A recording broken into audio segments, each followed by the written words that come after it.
بسم الله الرحمن الرحيم الحمد لله وكفى والصلاة والسلام على الحبيب المصطفى صلى الله عليه وعلى آله وسلم تسليما كثيرا إن الله وملائكته يصلون على النبي يا أيها الذين آمنوا صلوا عليه وسلموا تسليما اللهم صل وسلم على حبيبنا محمد رب اشرح لي صدري ويسر لي أمري واحلل عقدة من لساني يفقه قولي إخواني أخواتي أبنائي بناتي أعزائي عزيزاتي أصدقائي صديقاتي أعدائي عدواتي mes ennemis et mes ennemis Assalamu alaikum wa rahmatullahi wa barakatuh. Que la paix d'Allah subhanahu wa ta'ala, sa miséricorde et ses bénédictions soient sur vous mes frères et sœurs partout dans le monde, qu'Allah vous accorde la guidée et ses délices, mes frères et sœurs non musulmans. Mes frères et sœurs en humanité, qu'est-ce que vous attendez pour devenir musulman? C'est bon? Qu'est-ce que vous attendez? Ah, vous n'attendez plus, vous êtes déjà en train d'entamer la recherche. Sincère, c'est parfait. Ça me plaît bien, je suis fier de vous, je suis content de vous, je compte sur vous et je sais que vous aurez une très belle surprise. Qu'Allah vous accorde la guidée et ses délices. Un frère me dit: j'apprécie tes vidéos en général et ton travail et je te respecte. Donc là il faut s'attendre à mais. Donc les amis, je ne fais pas des vidéos pour que quelqu'un me dise j'apprécie ou je n'apprécie pas. Je ne cherche pas que quelqu'un apprécie ou apprécie pas. Du tout. Je fais le rappel d'Allah subhanahu wa ta'ala suite à une demande claire, nette et précise de la religion d'Allah subhanahu wa ta'ala. Dans beaucoup de textes coraniques et prophétiques, il est clair que le musulman doit, le verbe devoir, se déployer pour inviter les humains à la religion d'Allah subhanahu wa ta'ala et à rappeler à l'humain la religion d'Allah subhanahu wa ta'ala. D'accord? En général, donc il apprécie en général et ton travail, qu'Allah te bénisse, mashallah, et je te respecte. Alhamdulillah, le respect est sacré. Nous devons nous respecter. Maintenant le mais. Mais dans ce document, donc le document c'était qu'Allah laisse Yazid ibn Muawiyah en enfer. Mais dans ce document, tu ne peux pas défendre quelqu'un qui a fait décapiter. S'il te plaît mon frère, à l'avenir ne m'écris jamais tout en majuscule. N'écris jamais tout en majuscule. C'est un manque de respect pour la langue de Molière et c'est agressif et c'est malheureux et c'est illisible et c'est difficile à... Alors c'est vraiment pas bon. Donc tu ne peux pas défendre quelqu'un qui a fait décapiter à travers le massacre de Karbala les deux petits-fils du prophète Muhammad sallallahu alayhi wa sallam. Donc le document ne le dit pas. Le document répond à quelqu'un qui dit qu'Allah laisse en enfer quelqu'un. Donc revois la vidéo Inch'Allah. Et si jamais tu as pris ça pour une défense, n'oublie pas que j'ai rappelé que c'est, en plus que c'est qu'on dit qu'il a tué la famille de Muhammad sallallahu alayhi wa sallam. Donc nous avons un amour infini pour Muhammad sallallahu alayhi wa sallam et sa famille, et c'est aussi ma famille à moi, c'est mon ADN à moi. D'accord? Donc je fais partie de cette famille, alhamdulillah. Donc ce n'est pas le plaisir pour le plaisir. S'il n'y avait pas cette vidéo, j'aurais jamais traité Yazid. Sauf si on me pose la question. Maintenant, Habibi, je finis ce que tu as raconté. Donc il n'a pas tué les deux petits-fils, il a tué. Et c'est pas lui qui a tué. Donc l'histoire est très complexe.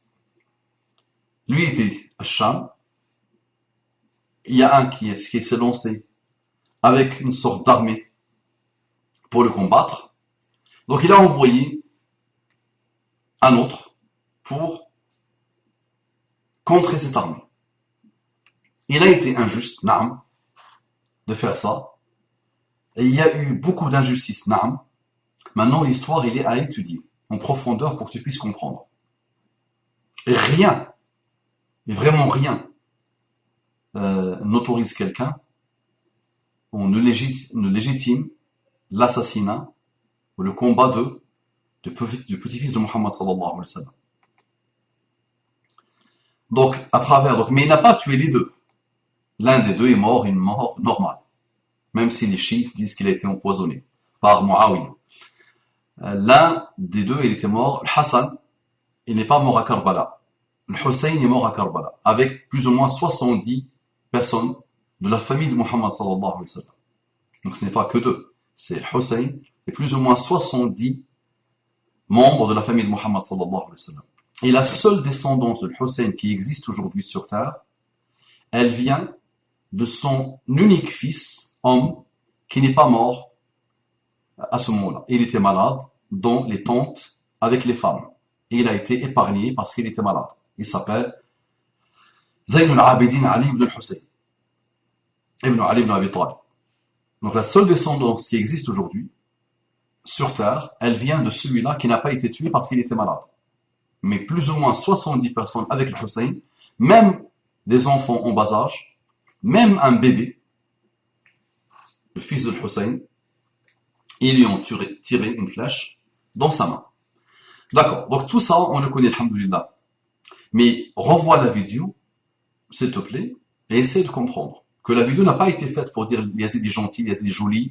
Maintenant, il faut être honnête. Quand je dis à la personne, peut-être, il y a un hadith authentique qui dit clairement que l'armée, la première armée qui va combattre Al-Qaïsa, qui va partir faire un combat contre Constantinople, Madinat al-Qaïsa, la ville de Al-Qaïsa, maghfourun lahum. Tous pardonnés.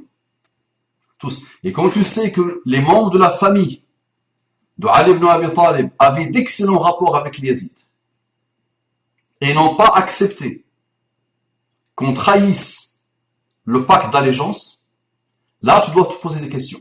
Tu ne veux pas être meilleur qu'eux. Donc on va finir ce qu'il dit pour que je lui donne une réponse définitive, Inch'Allah. Ok, ce que tu dis est pas juste intellectuellement.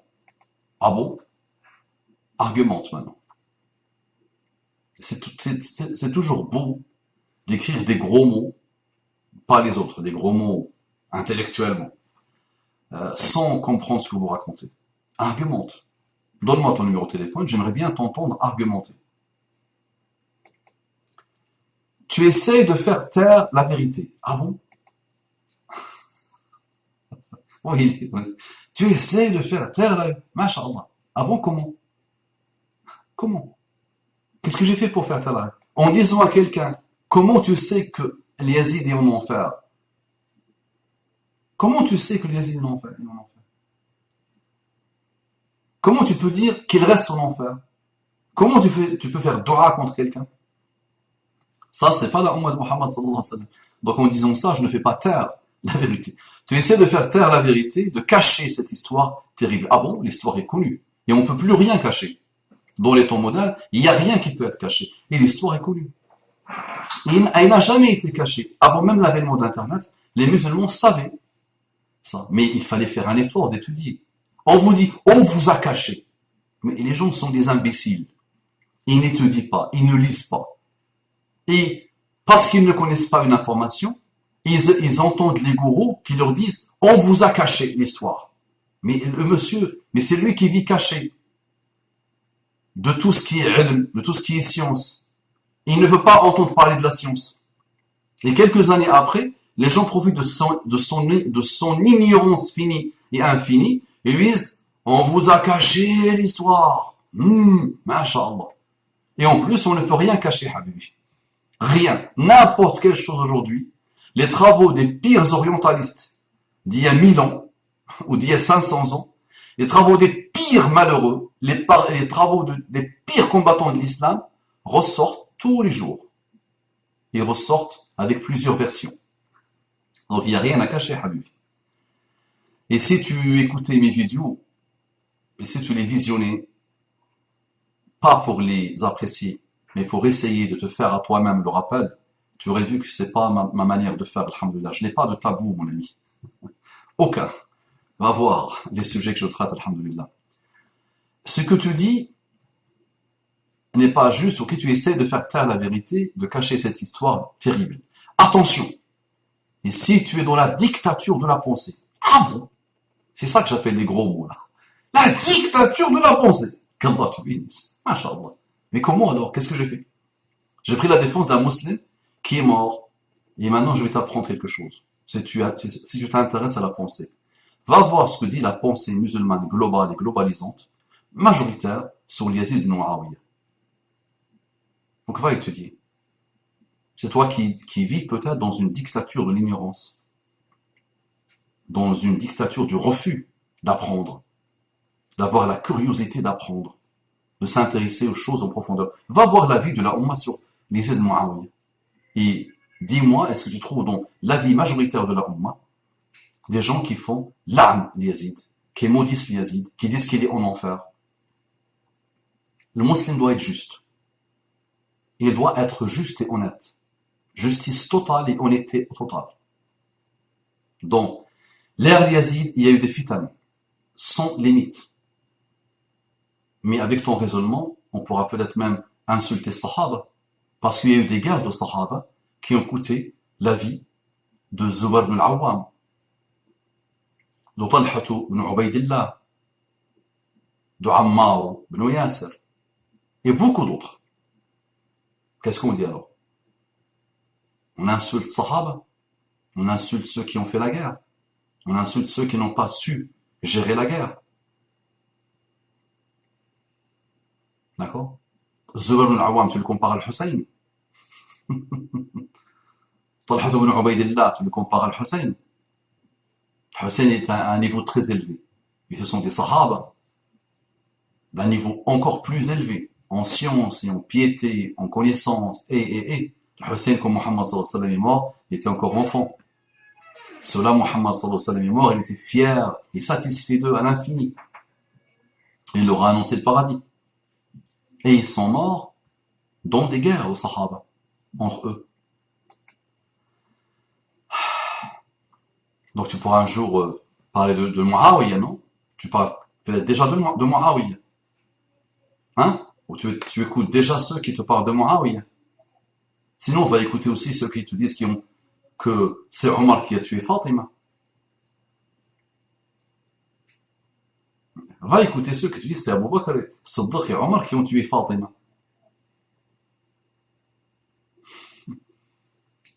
Et qui ont piqué le pouvoir de Ali, la khilafa de Ali.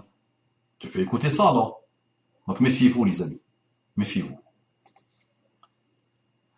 Cette structure de raisonnement est la source même du faux djihadisme et du terrorisme. Ah bon? Cette structure de la pensée. Masha'Allah. Mais il faudra que tu m'expliques. Lancer des mots comme ça, il faudra que tu m'expliques. Il y a de tout aujourd'hui. Je sais, ceux qui tuent aujourd'hui, je dis franchement, mais vraiment franchement, mais ils n'ont rien à voir avec il y a 1400 ans. Et ils le font pour leur bassesse à eux. Ils le font pour leur bestialité à eux. Arrêtez de mettre ça sur tout et n'importe quoi. Et ils ne se réveillent pas le matin pour dire parce qu'il y a eu ça entre Yazid et un tel, ou parce qu'il y a eu ça entre Muawiyah et Ali, que moi je fais ça. Non, ils vont faire semblant, ils vont jouer avec vous. Mais c'est juste la pulsion satanique de leur âme qui fait qu'ils deviennent mauvais. D'accord? Donc, Habibi, voir le haqq n'est pas simple, et ce n'est pas donné à n'importe qui. D'accord? Donc, j'aurais bien aimé que tu argumentes un peu, et que tu ne dises pas des choses qui n'ont ni queue ni tête. Va étudier l'avis majoritaire sur Yazid ibn Muawiyah, et viens me voir. Et si on n'avait pas dit qu'il reste en enfer, je n'aurais jamais traité Yazid ibn Muawiyah. Ça marche? Sauf si on me le demande. Assalamu alaikum wa rahmatullahi wa barakatuh.